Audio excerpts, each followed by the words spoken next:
नमस्कार साथियों, वर्दी के सपनों के इस जंग में आप सभी लोगों का एक बार फिर आपके अपने YouTube channel UPSC Hindi with Veer CBR में पुनः स्वागत है। कैसे हैं आप लोग प्यारे बच्चों? मैथमेटिक्स के इस विशेष कक्षाओं की श्रृंखला में आज का ये हमारा तीसरा सेशन है, तीसरी क्लास है। और कल की क्लास में अर्थात पिछली क्लास में हमने आप लोगों को संख्याओं से संबंधित उनके कुछ वर्गीकरण, संख्याओं के कुछ अलग अलग प्रकार हमने आपको कल बताए, जिनमें हमने आपको कुछ परिमेय संख्याओं के बारे में भी बताया, कुछ स्थानीय मान, जातीय मान के बारे में बताया। और जिन साथियों ने हमारी वो पिछली क्लास नहीं देखी है, लिंक डिस्क्रिप्शन बॉक्स में दिया गया है, वहाँ जाकर के आप हमारी पिछली क्लास देख सकते हैं। तो हमने ये कुछ 5 क्वेश्चन लिखे हैं, ये परिमेय तथा अपरिमेय संख्याओं से संबंधित हैं, जो हम कल करा चुके हैं। और सबसे पहले इन्हें करेंगे, इसके बाद आगे हम लोग बढ़ेंगे। तो देखते हैं, पहला क्वेश्चन दिया गया है कि परिमेय संख्या ज्ञात करो। ये 4 ऑप्शन दिए गए। पहला ऑप्शन √5, दूसरा ऑप्शन 2√3/3 और तीसरा ऑप्शन 3 - √3 और चौथा ऑप्शन दिया गया है 4√3। तो इनमें से ये छांटना है कि आखिर परिमेय संख्या कौन सी है। क्या छांटना है? परिमेय संख्या। तो प्यारे बच्चों, कौन सी हो जाएगी? हमने आपको कल बताया था कि जिस पर रूट का चिन्ह लगा हुआ है, वर्गमूल का चिन्ह लगा हुआ है, अगर उसका वर्गमूल पूर्ण संख्या के रूप में आता है तो वो परिमेय संख्या होगी, और अगर पूर्ण संख्या के रूप में नहीं आता है तो वो अपरिमेय होगी। तो यहाँ पर पहला ऑप्शन दिया गया √5, तो क्या इसका वर्गमूल पूर्ण संख्या के रूप में आएगा? बिल्कुल नहीं आएगा। ठीक है, अर्थात ये परिमेय नहीं हो सकती है। दूसरी संख्या दी गई है √2√3/√3। यहाँ आप देखिए कि √3 से ये √3 कैंसिल हो जाएगा। क्या बचेगा? यहाँ पर 2 बचेगा। तो प्यारे बच्चों, ये 2 कैसी संख्या है? ये परिमेय संख्या है। ठीक है, तो आपका आंसर क्या हो जाएगा? इसका आंसर बी ठीक हो जाएगा। अब आगे हमें चेक करने की कोई ज़रूरत नहीं है। क्यों? क्योंकि हमें अपना आंसर मिल चुका है। ठीक है, इसके बाद देखते हैं दूसरा क्वेश्चन दिया गया। इसमें भी प्यारे बच्चों परिमेय संख्या को ही छांटना है। क्या छांटना है? परिमेय संख्या को ही छांटना है कि कौन सी परिमेय संख्या होगी। तो कैसे चेक करेंगे? देखिए 3/21 ये रूट के अंदर दिया गया है, तो 3 का वर्गमूल पूर्ण संख्या नहीं आएगा, 21 का वर्गमूल पूर्ण संख्या नहीं आएगा, अर्थात ये संख्या परिमेय संख्या नहीं हो सकती है। इसी तरीके से रूट में दिया गया √16/23, 16 का अगर हम वर्गमूल लेंगे तो प्यारे बच्चों कितना हो जाएगा? 4 हो जाएगा। लेकिन 23 का वर्गमूल पूर्ण संख्या के रूप में नहीं आएगा, अर्थात ये भी परिमेय संख्या नहीं होगी। इसको चेक करते हैं। 81 का वर्गमूल 9 और 91 का वर्गमूल पूर्ण संख्या नहीं आएगा, अर्थात प्यारे बच्चों ये भी परिमेय संख्या नहीं हो सकती है। इसी तरीके से √49 कितना दिया गया? 64, तो 49 का वर्गमूल कितना हो जाएगा? 7 और 64 का 8, अर्थात इसको अंश और हर के रूप में लिखा गया है। और यहाँ पर हमने आपको बताया था कि जब भी कोई संख्या अंश और हर के रूप में लिखी हो या किसी भी संख्या को अंश और हर के रूप में लिखा जा सके तो वो परिमेय संख्या होती है। लेकिन शर्त केवल एक होती है कि अंश और हर ये दोनों पूर्णांक होने चाहिए। कैसे होने चाहिए? पूर्णांक होने चाहिए, और हर का मान कभी भी 0 नहीं होना चाहिए। ये सारी बातें हम पिछली क्लास में बता चुके हैं। तो यहाँ पर आप देख रहे हैं 7 ये भी पूर्णांक है और 8 ये भी पूर्णांक है। ठीक है बच्चों, तो ये क्या हो जाएगा, ये हमारी परिमेय संख्या हो जाएगी। ठीक है, अगला क्वेश्चन देखते हैं। अगला क्वेश्चन दिया गया कि निम्न में से अपरिमेय संख्या कौन सी है। अब यहां पर अपरिमेय संख्या बतानी है, कौन सी होगी। ऑप्शन पहला दिया गया √81। इसको जरा चेक करते हैं, क्या ये अपरिमेय है। इसका अगर हम वर्गमूल लें तो कितना हो जाएगा, 9 हो जाएगा। ठीक है, अर्थात इस 9 को हम 9/1 भी लिख सकते हैं, अर्थात ये हमारी कैसी संख्या है, ये परिमेय संख्या है। ठीक है, इसी तरीके से अगला चेक करते हैं, 3/27, √3/27। प्यारे बच्चों, अगर इसको हम देखें 3 से अगर हम इसे डिवाइड कर दें, 3 एकम 3 और 3 नेम 27, तो ये कितना बन जाएगा, 1/9। तो 1 का वर्गमूल 1 और 9 का वर्गमूल 3, अर्थात 1/3 हो गया ये। इसका मतलब क्या है कि ये परिमेय संख्या है और हमसे क्या पूछ रहा है, अपरिमेय संख्या। इसका मतलब बी ऑप्शन नहीं हो सकता है, क्योंकि ये तो परिमेय संख्या होगा। ठीक, इसके बाद अगला ऑप्शन है पाई। पाई कैसी संख्या है, तो हमने आपको कल वाली क्लास में बताया था कि पाई एक अपरिमेय संख्या है, अपरिमेय संख्या है।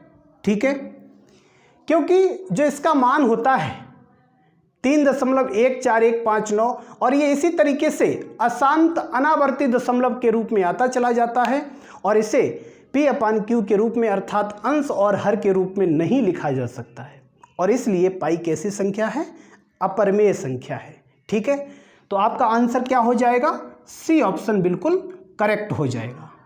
ठीक है, लेकिन इसको अगर देखें तो 4 का वर्गमूल 2 और 2 का वर्गमूल 2, ये क्या हो गया, 1, और 1 कैसी संख्या है, ये परिमेय संख्या है। ठीक है बच्चों, इसके बाद अगला प्रश्न देख रहे हैं, क्वेश्चन नंबर 4 कि 2 परिमेय संख्याओं के बीच कितनी परिमेय संख्याएं होती हैं।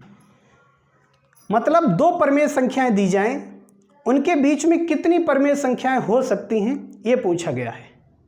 तो कितनी हो सकती हैं, जिन साथियों ने कल वाली क्लास देखी है वो साथी बिल्कुल तुरंत उनका आंसर आ चुका होगा। तो ऑप्शन है, क्या 1 हो सकता है, भाई 2 परिमेय संख्याओं के बीच में क्या 1 परिमेय संख्या होगी, या फिर 100 परिमेय संख्याएं हो सकती हैं, या 2 हो सकती हैं, या अनंत। तो क्या आंसर हो जाएगा, कल हमने आपको क्या बताया था कि 2 परिमेय संख्याओं के बीच में अनंत परिमेय संख्याएं होती हैं।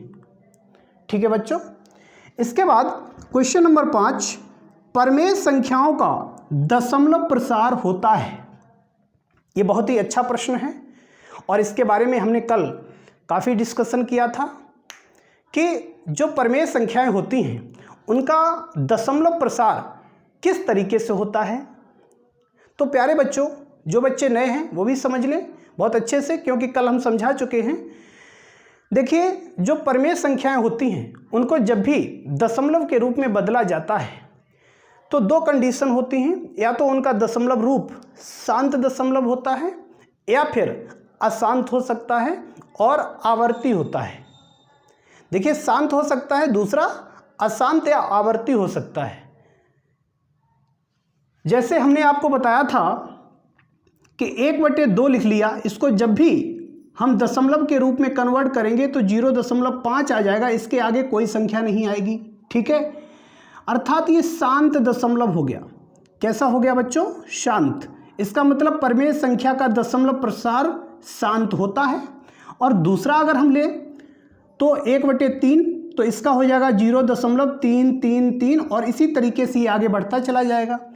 लेकिन यहाँ पर जो अंक 3 है इसकी बार बार आवृत्ति हो रही है, ये बार बार आ रहा है, इसलिए इसको अशांत कह सकते हो।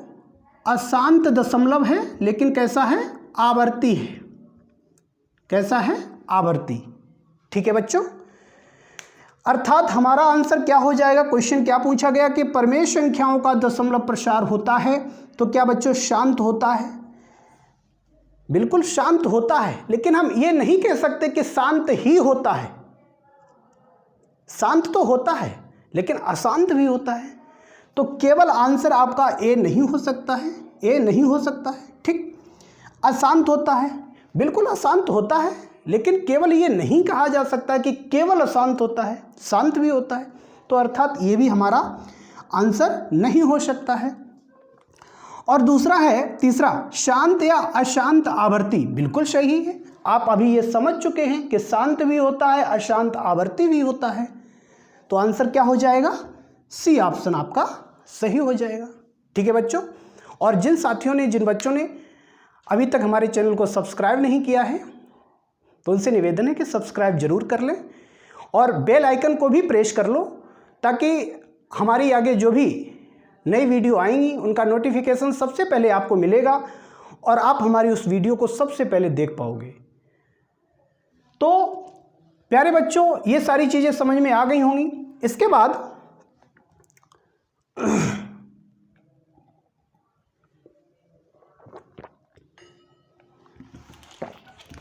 तो ये हो गई आपकी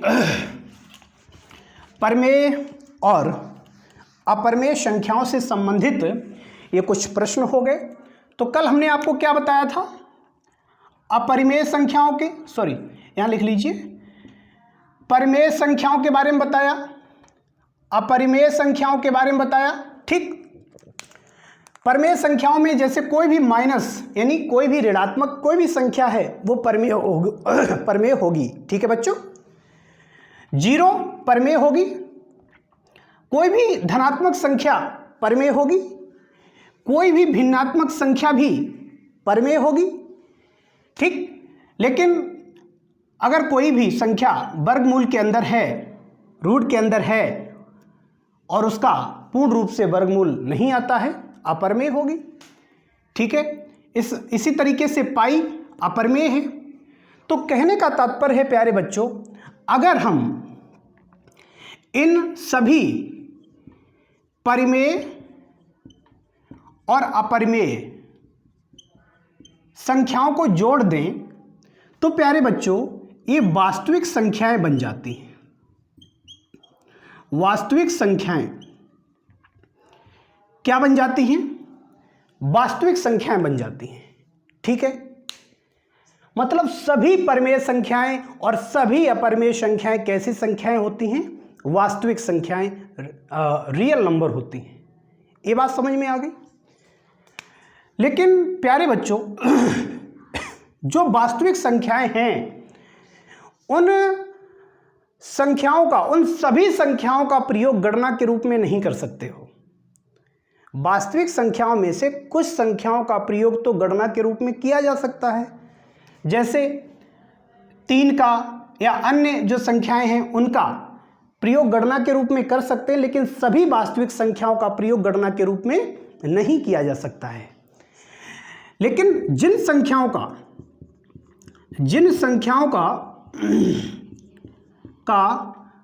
प्रयोग गणना के रूप में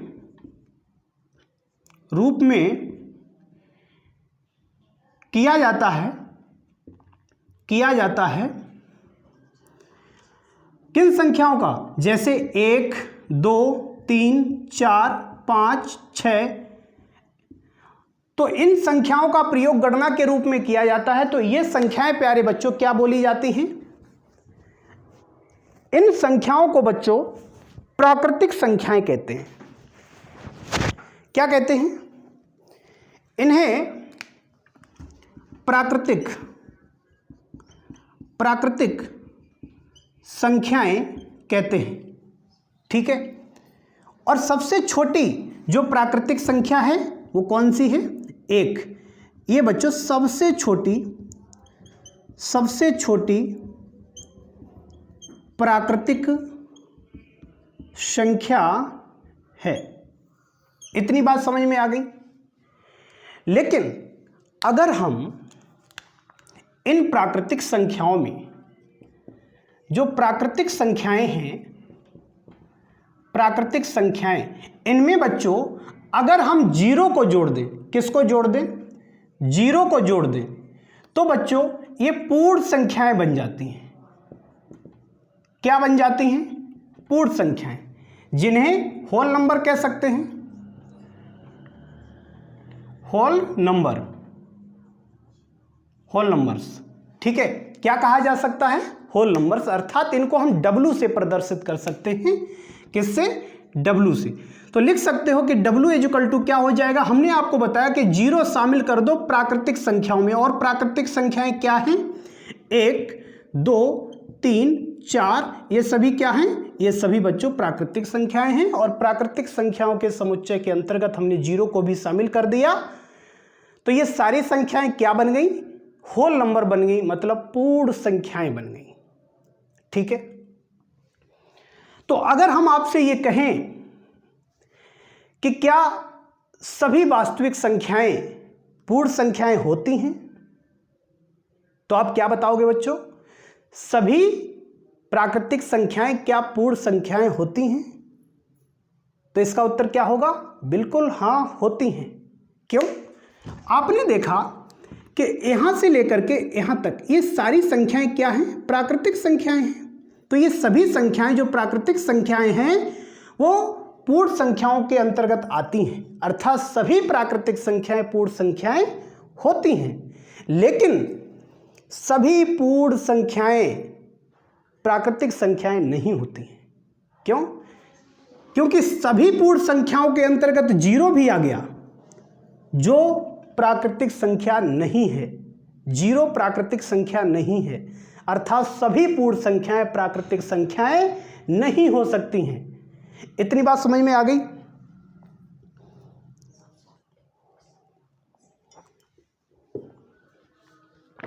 अगर बच्चों आपसे ये कहें कि सबसे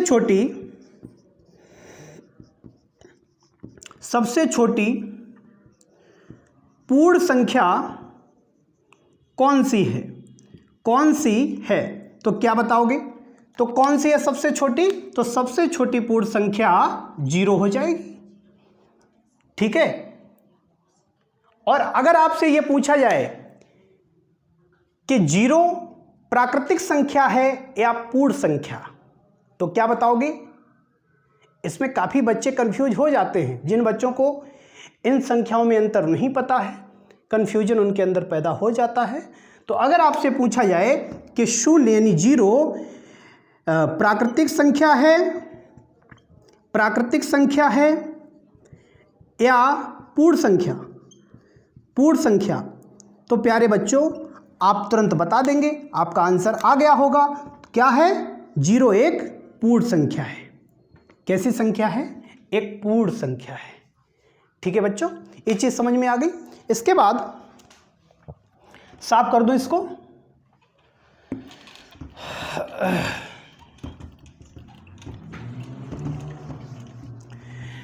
इसके बाद अगली हेडिंग डालेंगे पूर्णांक। ये पूर्णांक क्या होते हैं बच्चों? पूर्णांक का मतलब होता है, अभी आपने क्या पढ़ा? पूर्ण संख्याएं पढ़ी। प्यारे बच्चों, अगर पूर्ण संख्याओं के साथ में हम ऋण पूर्णांकों को भी शामिल कर दें, पूर्ण संख्याओं के साथ में जो पूर्ण संख्याएं अभी आपने पढ़ी हैं, पूर्ण संख्याओं के साथ में अगर हम ऋण पूर्णांक या ऋणात्मक संख्याओं को भी शामिल कर दें, तो बच्चों ये पूर्णांक कहलाते हैं। क्या कहलाते हैं? पूर्णांक कहलाते हैं। ठीक, अर्थात इसका मतलब क्या हुआ कि जो पूर्ण संख्याएं हैं, पूर्ण संख्याएं कौन सी हैं? 0, 1, 2, 3, 4, ये सब क्या हैं? पूर्ण संख्याएं। और इन्हीं के साथ में हमने क्या किया? ऋण पूर्णांकों को और सम्मिलित कर दिया, -1, -2, -3, -4। ठीक, ये ऋण पूर्णांक हो गए। तो ये सब क्या है? ये सब पूर्णांक हैं। ठीक है, क्या है? ये सभी पूर्णांक कहलाते हैं। ठीक, इतनी बात समझ में आ गई। इसके बाद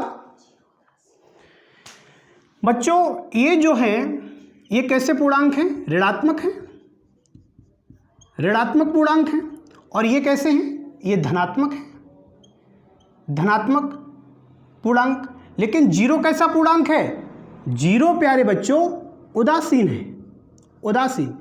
ये न तो ऋणात्मक है, ये न तो ऋणात्मक है और न ही धनात्मक। समझ में आ गई बात? ये केवल पूर्णांक है। अगर आपसे ये पूछा जाए बच्चों कि सबसे छोटा, या एक मिनट इसे साफ कर देते हैं, इसके बाद इधर बताते हैं।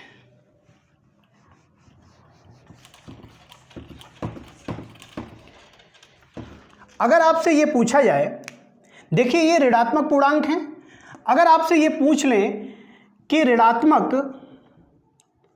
पूर्णांकों में सबसे बड़ी संख्या कौन सी है? सबसे बड़ी संख्या। तो बच्चों यहां से ऋणात्मक पूर्णांक शुरू हुए हैं और जिस तरीके से ये बाईं ओर बढ़ते चले जाएंगे, ये छोटे होते चले जाते हैं।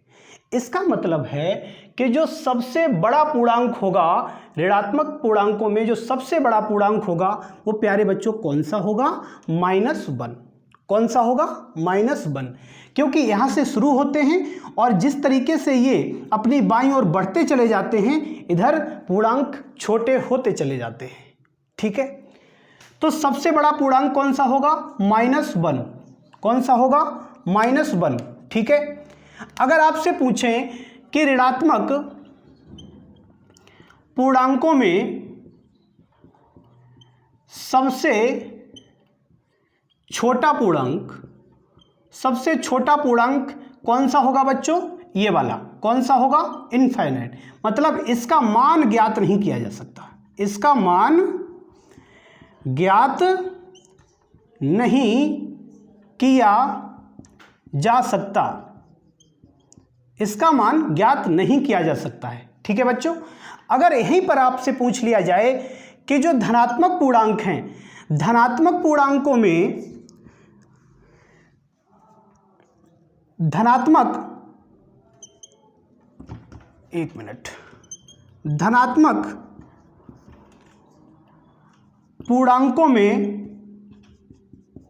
पूर्णांकों में सबसे छोटा पूर्णांक कौन सा होगा?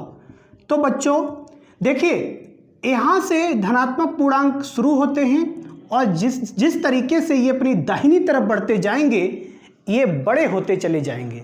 तो सबसे छोटा जो होता है प्यारे बच्चों, वो कौन सा होता है? सबसे छोटा कौन सा होगा? 1। और धनात्मक पूर्णांकों के अंतर्गत सबसे बड़ा कौन सा होगा? सबसे बड़ा कौन सा होगा? तो इनफाइनाइट होगा। मतलब इसका मान ज्ञात नहीं किया जा सकता है। इतनी बात समझ में आ गई बच्चों? ठीक है, लेकिन अगर आपसे ये पूछा जाए कि सबसे छोटा पूर्णांक कौन सा है, क्या पूछा जाए कि सबसे छोटा पूर्णांक कौन सा है, आपसे पूछ लिया जाए, इसे साफ कर देते हैं। अगर आपसे पूछा जाए कि सबसे छोटा पूर्णांक कौन सा है, तो आप क्या बताओगे? यहां पर ना तो ये कहा गया कि सबसे छोटा ऋणात्मक पूर्णांक कौन सा है और ना ये कहा गया कि धनात्मक पूर्णांक कौन सा है। केवल यहां पूर्णांक की बात की गई है, केवल पूर्णांक कहा गया है। क्या कहा गया? कि सबसे छोटा पूर्णांक कौन सा है। अगर इस तरीके से आपसे पूछा जाए तो आप क्या बताओगे? तो क्या है? 0 है। कौन सा है? 0। ठीक है, ये सबसे छोटा पूर्णांक है। ये ना तो ऋणात्मक के अंतर्गत आता है और ना ही धनात्मक के अंतर्गत आता है। इतनी बात समझ में आ गई? ठीक है, अगर आपसे ये पूछा जाए, कभी कभी प्रश्न पूछ लिया जाता है कि ये बताइए कि जो धनात्मक पूर्णांक होते हैं वो संख्या रेखा, जो संख्या रेखा होती है उसके किस तरफ स्थित होते हैं। और अगर आपने इस पे ध्यान नहीं दिया है तो आप इसका उत्तर नहीं दे पाएंगे। बहुत सरल प्रश्न है कि जो धनात्मक पूर्णांक होते हैं वो संख्या रेखा के किस तरफ स्थित होते हैं, संख्या रेखा में शून्य के किस तरफ स्थित होते हैं। ठीक है, इस तरीके से पूछा जाए। देखिए ये संख्या रेखा है, ठीक, शून्य के दाहिनी तरफ धनात्मक पूर्णांक हैं और शून्य के बाईं तरफ ऋणात्मक पूर्णांक है। ठीक है, कोई दिक्कत तो नहीं है। अब समझ में आ गया होगा कि धनात्मक पूर्णांक संख्या रेखा में शून्य के दाहिने तरफ होते हैं और ऋणात्मक शून्य के बाईं तरफ होते हैं। ठीक है बच्चों, अगर आपसे ये पूछें कि पूर्णांक कितने प्रकार के होते हैं, कितने प्रकार के होते हैं, क्या बताओगे? तो हमने आपको बताया, पहला तो ये ऋणात्मक पूर्णांक हो गए, ठीक है, दूसरे उदासीन यानी शून्य हो गया, उदासीन यानी शून्य, और तीसरा प्रकार जो होता है वो धनात्मक पूर्णांक हो गया। इतनी बात समझ में आ गई? तो ये कितने प्रकार के होते हैं बच्चों? ये 3 प्रकार के होते हैं। ठीक है, तो इससे फटाफट नोट करो, थोड़ा इंक डाल लेते हैं।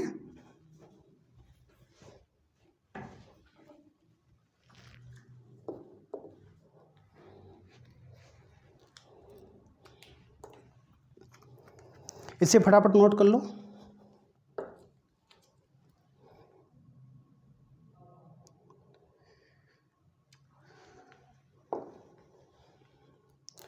ये सारी चीज़ें बच्चों समझ में आ गई? कोई चीज़ अगर समझ में नहीं आती है आप हमें कमेंट बॉक्स में ज़रूर बताइए और मैं आपको समझाने का पूरा प्रयास करूँगा। वैसे कोई चीज़ मैं नहीं छोड़ रहा हूँ, आपको सारी चीज़ें समझ में आ रही होंगी। और चैनल को सब्सक्राइब बच्चों ज़रूर कर लीजिए जिससे कि आप हमसे जुड़ जाएं। आप के एक सब्सक्राइब से हमारा भी हौसला बढ़ता है।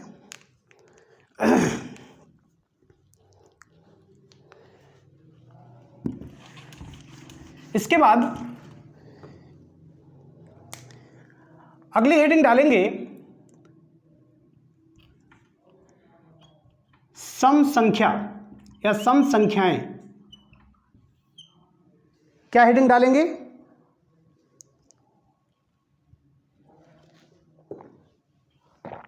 सम संख्याएं। बच्चों ये सम संख्याएं क्या होती हैं? सम संख्याओं का मतलब होता है ऐसी संख्याएं जो 2 से विभाजित हो जाएं। मतलब वो सभी संख्याएं सम संख्याएं कहलाएंगी जो 2 से कट जाएं, जिनमें 2 का भाग लग जाए। ठीक, तो बहुत सिंपल है कि ऐसी संख्याएं जो 2 से विभाजित हो जाए। इसका मतलब क्या हुआ? जैसे 4, 6, 2, 4, 6, 8 ये सब क्या हैं? ये सब सम संख्याएं हैं। और सम संख्याएं बच्चों 2 तरीके की होती हैं। पहला तरीका ऋणात्मक सम संख्याएं, ऋणात्मक सम संख्याएं, और दूसरी धनात्मक सम संख्याएं। ठीक है बच्चों, ऋणात्मक का मतलब जैसे -2, -4, -6 ये सब क्या हैं? ये सब ऋणात्मक हो गई। धनात्मक 2, 4, 6 ये सब क्या हो गई? ये धनात्मक हो गई। ठीक है, कोई ज़्यादा भेद नहीं है इनमें।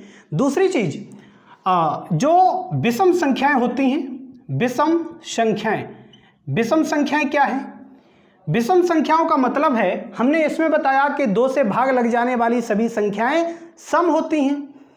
और इसका जस्ट उल्टा कर दो, जिन संख्याओं में 2 से भाग नहीं लगता है वो विषम संख्याएं हैं। ठीक है, ऐसी संख्याएं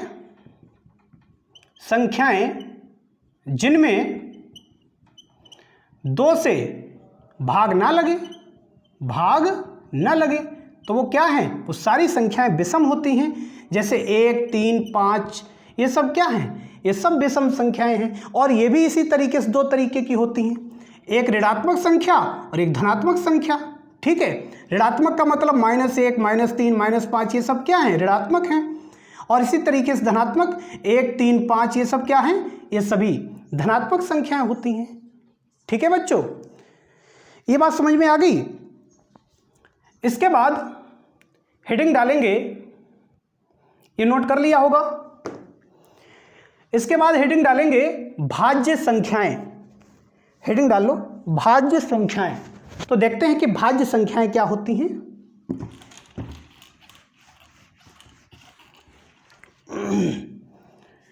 भाज्य संख्याएं बच्चों, भाज्य संख्याओं का मतलब है कि ऐसी संख्या जो 3 संख्याओं से विभाजित होती हो। कितनी संख्याओं से? 3 संख्याओं से। जैसे यहां लिख लीजिए, भाज्य संख्या वह संख्याएं होती हैं जो 3 संख्याओं से विभाजित होती हो। ठीक, 3 संख्याएं कौन कौन सी? देखिए, जैसे हमने कोई भी संख्या ले ली, जैसे हमने 12 उठा के ले ली। ठीक, 12। अब ये 12 1 से कटेगा, कट जाएगा ना।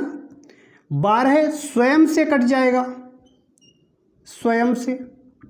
और 12 2 से भी कट जाएगा, 3 से भी कट जाएगा, 4 से भी कट जाएगा, 6 से भी कट जाएगा।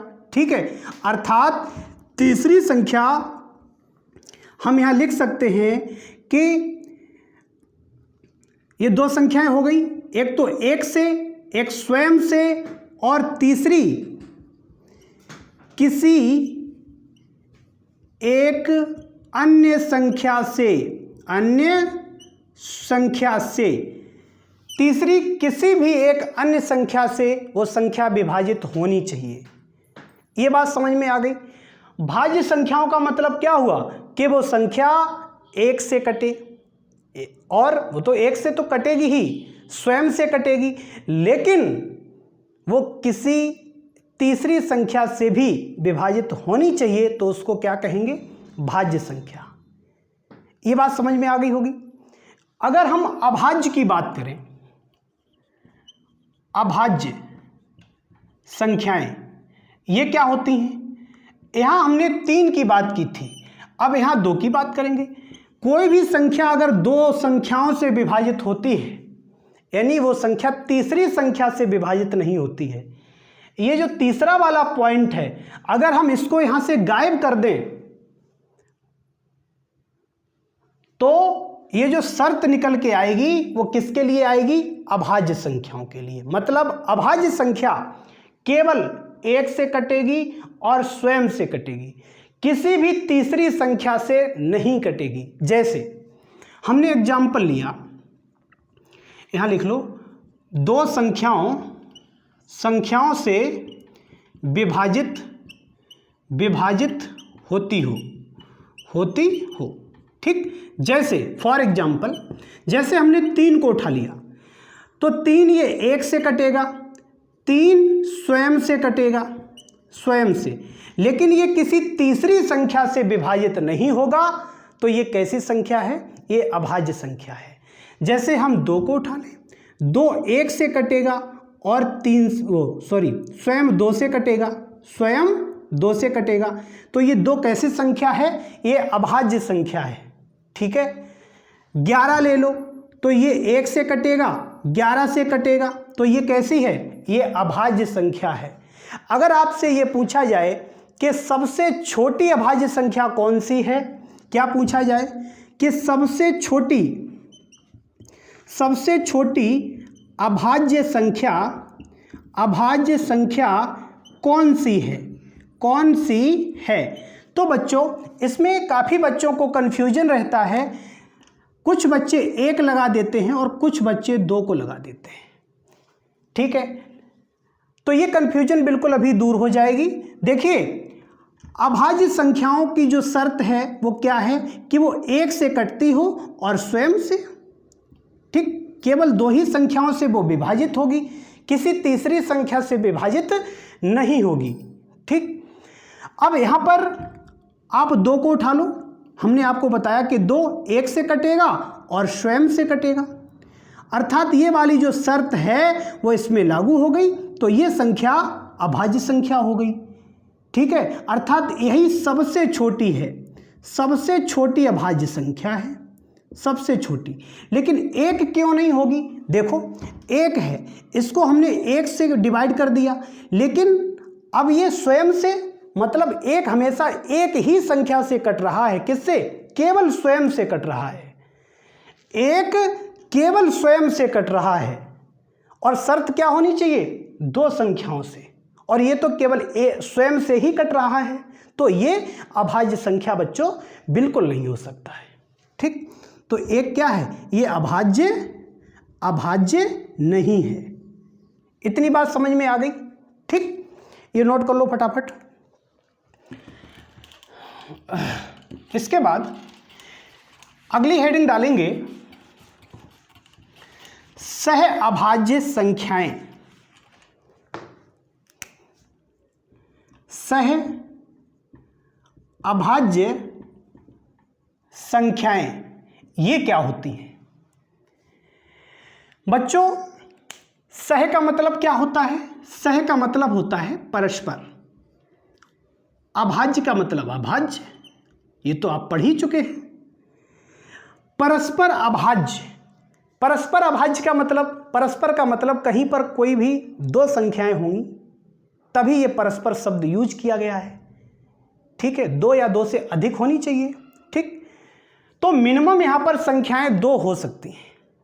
मतलब सह अभाज्य संख्याओं का मतलब है परस्पर अभाज्य संख्याएं, अर्थात इनका जो जोड़ा होगा, जोड़े में प्यारे बच्चों इनमें 2 संख्याएं अवश्य होंगी। ठीक, मतलब क्या हुआ कि जो जोड़े में जो 2 संख्याएं होंगी उनका जो उन दोनों संख्याओं में उभयनिष्ठ गुणनखंड सिवाय 1 के अलावा कोई दूसरा नहीं होगा। जैसे हमने 3 को लिया, 5 को लिया, प्यारे बच्चों इसको हम लिख सकते हैं 3 गुणा 1 और 5 गुणा 1, अर्थात इन दोनों संख्याओं में कॉमन क्या है? 1। कॉमन क्या है? 1 कॉमन है, मतलब दोनों संख्याओं में जो कॉमन है वो 1 है। 1 के अलावा कोई दूसरी संख्या कॉमन नहीं है, और इसीलिए ये दोनों संख्याएं प्यारे बच्चों सह अभाज्य संख्याएं हैं। तो कहने का मतलब है कि जिन 2 संख्याओं का मासा 1 हो, या जिन 2 संख्याओं में उभयनिष्ठ संख्या केवल 1 हो, केवल एक हो, तो वो दोनों संख्याएं आपस में कैसी होती हैं? सह अभाज्य संख्याएं होती हैं। ठीक, जैसे एक दूसरा एग्जाम्पल लेते हैं 7,11। यहां पर आप देख रहे कि इसको लिख सकते हैं 7 गुणा 1 और 11 गुणा 1, तो कॉमन क्या है? 1। ठीक है, तो कॉमन 1 होना चाहिए। इतनी बात समझ में आ गई? लेकिन अगर इन दोनों जो जोड़े हैं, जो 2 संख्याएं हैं, अगर प्यारे बच्चों इन संख्याओं में से कोई एक संख्या ऐसी है जो भाज्य संख्या है, कैसी है? भाज्य है, और दूसरी कोई अभाज्य संख्या है। ठीक है, ये भी दोनों संख्याएं सह अभाज्य हैं। दोनों कैसी हैं? आप देख रहे हैं कि 4 गुणा 1 और 5 गुणा 1, इन दोनों में कॉमन क्या है? 1। तो ये दोनों सह अभाज्य हैं। लेकिन जब भी एक संख्या भाज्य होती है, दूसरी अभाज्य होती है, तो इस प्रकार की जो सह अभाज्य संख्याएं होती हैं उन्हें सापेक्षित अभाज्य संख्याएं कहते हैं। क्या कहते हैं बच्चों? इन्हें क्या कहते हैं? ऐसी संख्याओं को इन्हें सापेक्षित अभाज्य संख्याएं कहते हैं। क्या कहते हैं? सापेक्षित अभाज्य संख्याएं। मतलब सभी सापेक्षित अभाज्य संख्याएं सह अभाज्य संख्याएं होती हैं, लेकिन सभी सह अभाज्य संख्याएं सापेक्षित सह अभाज्य संख्याएं बच्चों नहीं हो सकती हैं। ये बात समझ में आई कि जो ये संख्याएं हैं ये सापेक्षित सह अभाज्य संख्याएं नहीं हैं। क्यों? क्योंकि इनका एक संख्या कोई न कोई भाज्य संख्या होनी चाहिए, और अगर कोई भाज्य संख्या एक है तो वो सापेक्षित सहभाज्य संख्याओं में आएगी। ठीक, अर्थात सभी सापेक्षित सहभाज्य संख्याएं सहभाज्य संख्याएं होती हैं। ये बात समझ में आ गई होगी। दूसरी चीज, अगर किन्हीं दो सहभाज्य संख्याओं के बीच जैसे लिखा जाए 3,5, 11,13, 17,19, देखिए ये जो संख्याएं लिखी गई हैं, इन संख्याओं के बीच में प्यारे बच्चों जो अंतर है वो 2 का है। कितने का अंतर है? 2 का अंतर है। तो अगर प्यारे बच्चों किन्हीं दो संख्याओं में जो सहअभाज्य संख्याएं हैं उनके बीच अगर अंतर 2 का है तो वो संख्याएं प्यारे बच्चों जुड़वां अभाज्य संख्याएं कहलाती हैं।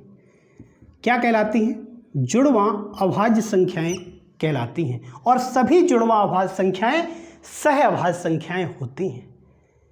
इतनी बात समझ में आ गई? तो आप लोगों ने